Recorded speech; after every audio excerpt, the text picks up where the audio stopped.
Here is the 2024 Hyundai Sonata inline in Portofino gray over black and black. The mid-cycle refresh is here, a coupe-like structure. It's more sleek, it's more wide and fresh, tech-driven, now optioning all-wheel drive. I'm Anthony from Hawkeye Rides. The long hood starts off with an extremely wide layout.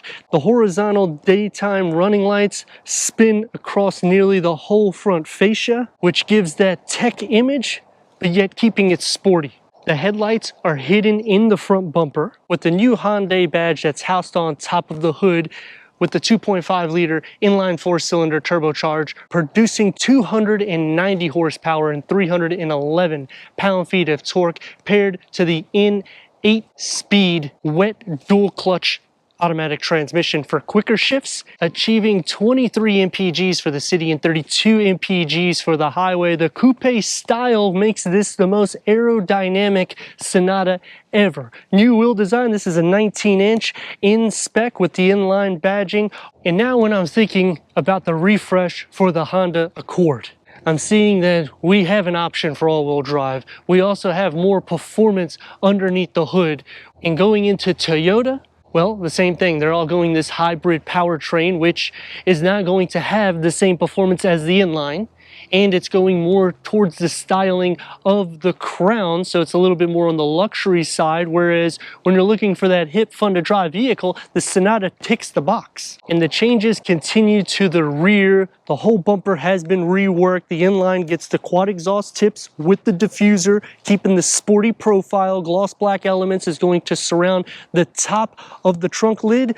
And I like how they simplified the LED taillights that integrate into the Sonata in the new Hyundai badge. Quick release, going into 16 cubic feet of storage. You get these storage bins that can go on the side, which I'll show you in a second. Underneath the floor, we are not going to receive a spare tire. And this is how it'll go onto the side. It just sticks, so you can just put anything, it's not gonna roll all over. And you have the cargo net, split fold the rear bench in the back at a 40-60 split. And that will increase the cargo. It still sits up, and the entrance is about the same. This is the inline. We need to go inside, start it up, so you can hear that exhaust note.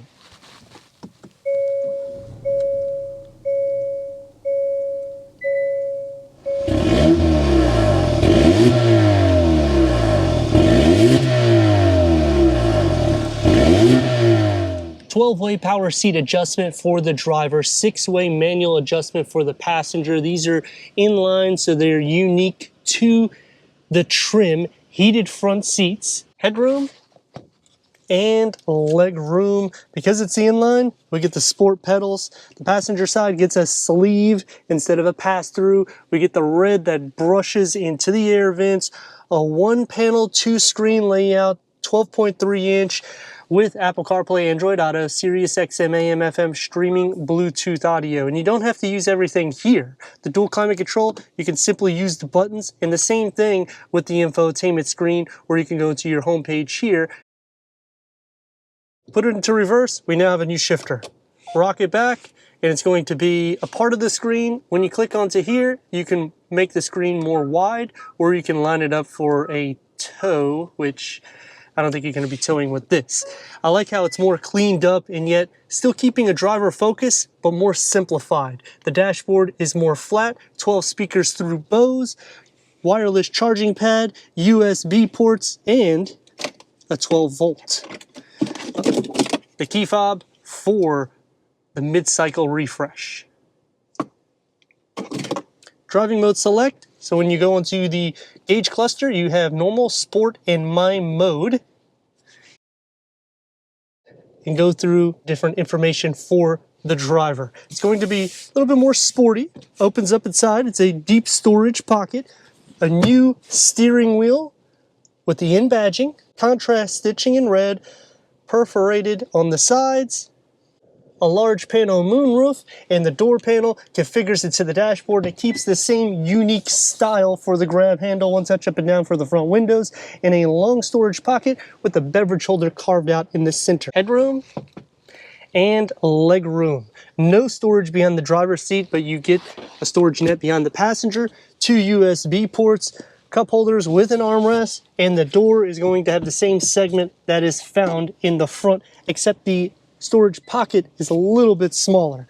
Sliding into the center, the floor isn't completely flat. You're going to be sharing a little bit of feet and leg space, but in shoulder space isn't too bad because it's a wide vehicle.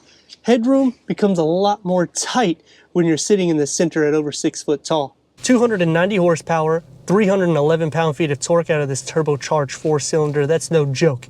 It looks like a completely different vehicle from the exterior and on the interior. More tech rich, and look at what you get.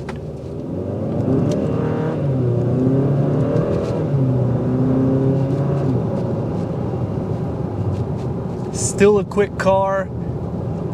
One of the fastest in its class, because Honda doesn't even make something that would be comparable to this, especially with the horsepower and torque. And now you can option an all-wheel drive, which makes it a little bit more of a sweet spot. When you go inline, you're going basically for full performance, in which it's going to take me to some pros and cons. Starting off with the pros on the refresh Sonata. I think they did a good job. The exterior, they're basically copying all of their brands, so it looks kind of like the Kona. It looks more upgraded than the Elantra. And when you're putting these things in perspective, you also have to think the Elantra sells over 50 to 60% of their volume. The Sonata has moved up to probably 30-40% in that range. So when you're thinking, why did they do this? Why didn't they just start doing SUVs like every other brand? It just makes sense. The exterior styling also is a little bit more unique.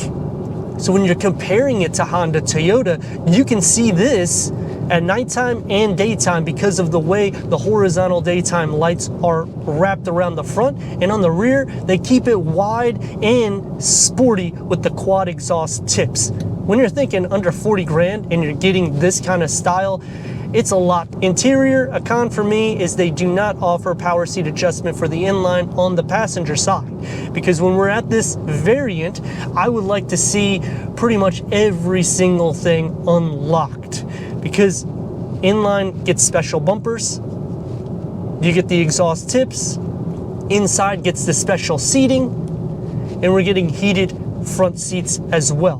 The back seat is still just as comfy as the prior mid-cycle refresh. The technology is up to date. They're putting the same screens that was implemented back with the Kia EV6, but the big problem that I have is they still have not addressed the seat position for the front occupants, because when you're tall, you sit up. Turn radius is about 2 lanes. Let's rock and roll.